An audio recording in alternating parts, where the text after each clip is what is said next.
have decided that this channel will be about books, which I'm so excited about because earlier in December last year, I felt this feeling of just wanting to read and I did it. And so I've been reading since-ish. I'm hoping that 2023 will be a full year of reading. I actually started a 25 book reading goal for this year. Not too much, not too little, but I feel like it's like just enough for like 2 books a month, which super excited about. Hopefully I surpass it and like increase it next year, but I'm going slow and I'm taking my time and like, you know, this like reading. But anyways, this is a January wrap up. I know it's a little too late, but it's me, guys. It's me. You know what I mean? Okay, so the first book I read this year was Court of Thorns and Roses by Sarah J. Maas. I was super scared to read this because I am not a very big fantasy fan. I had to audiobook it because me sitting down like that, look how perfectly like untouched this book is. I could not sit down and read it. It was just too much. So each time I would go to sleep, do my makeup, I would just put it on, and I will admit there were many times and I'm like, oh, like that happened.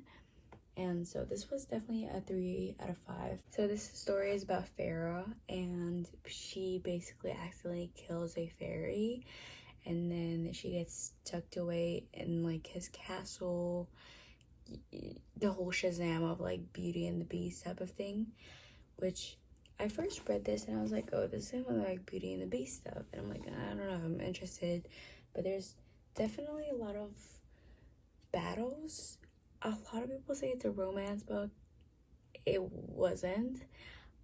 This was a 3 out of 5 for me. I did not like the romance, which is surprising because I was genuinely looking for the romance. Like, where is it? You know what I mean? This book was so scary to read just because it's a series and it's a slow burn, which I was not very into getting back into reading again. The second book was actually The Do-Over by Lynn Painter. I don't have the book, I only have the e-reader. That I read Better Than the Movies by Lynn Painter, and it was fantastic. It was a solid 4 out of 5, and it got me out of my long reading slump. And I had just such high hopes for The Do-Over, and it was meh. And I gave it a 3 out of 5 just because Lynn Painter has a special place in my heart for getting me out of reading slump, and I do think that he had a potential to be a nice rom-com, which is, I'm a rom-com type of girl, you know what I mean? But it just wasn't. It was just meh for me. I can't even remember what it is now, but that's that.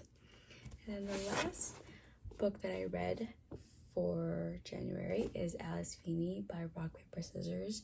This is a thriller horror mystery, which, as you can see, I had a plethora of genre that I read this month, and this one was a 4 out of 5. I actually have a separate video live reacting this specific book, so watch it if you want to have an in-depth. I'm definitely gonna be reading more Alice Feeney, but it's such a short book that I wish it was a slow burn book just because it's a thriller. And that's all of the books that I read for January.